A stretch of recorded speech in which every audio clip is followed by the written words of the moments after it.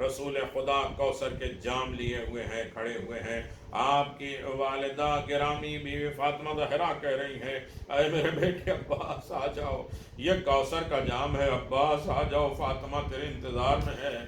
اور عباس آؤ، آقا خدا حافظ، آقا خدا حافظ۔ یہ جناب ابو الفضل عباس کا مقام ہے، رتبہ جناب عباس کا ہے۔ عباس شہید ہو گئے، حسین نے منظر کیسے دیکھا ہوگا، لاش عباس کو لے کے کیسے چلے ہوگے، اور کس عالم غربت میں حسین ابن علی نے پکارا ہوگا بھیا عباس آؤ، بیٹا علی اکبر دیکھو، حسین کی غربت کو دیکھو، حسین یکو تنہا رہ گئے، کوئی منس و مددگار نہیں ہے، حسین گھوڑے پہ سوار بھی نہیں ہو سکتے ہیں، لیکن جناب زینب سلام اللہ علیہ نے سوار کیا۔ مقتل میں حسین غریب گئے ہیں، اور اس حال میں غربت میں حسین غریب گئے ہیں، کوئی سوار کرنے والا نہیں۔ بیٹی پوچھ رہی ہے پھوپھی اماں اجازت دو میں اپنے بابا سے ملوں، آواز دیا اس وقت میرا بھائی امتحان دے رہا ہے، آواز دیا پھوپھی اماں میں نہیں جاتی، لیکن میں نے سنا ہے آپ کے بابا کے سر پہ صرف ایک ضربت لگی تھی، آپ اپنے حجرے سے دروازے تک 70 مرتبہ دوڑ کے گئی تھی، میرا بابا صبح سے شام تک مارا جا رہا ہے، کوئی پتھر مارتا ہے، کوئی نیزے مارتا ہے، آواز دے سکینہ جاؤ، بابا ملے تو میرا سلام کہہ السلام علیک یا ابا عبد اللہ الحسین اولاد الحسین و صحاب الحسین و انصار الحسین، خصوصاً باب الحبائی ابو الفضل عباس، زینب بنت علی ام کلثوم، سکینہ بنت الحسین، یا کاشف الکرب عن وجه الحسین، اکشف کربی و کرب المؤمنین بحق اخیک الحسین ورحمۃ اللہ وبرکاتہ۔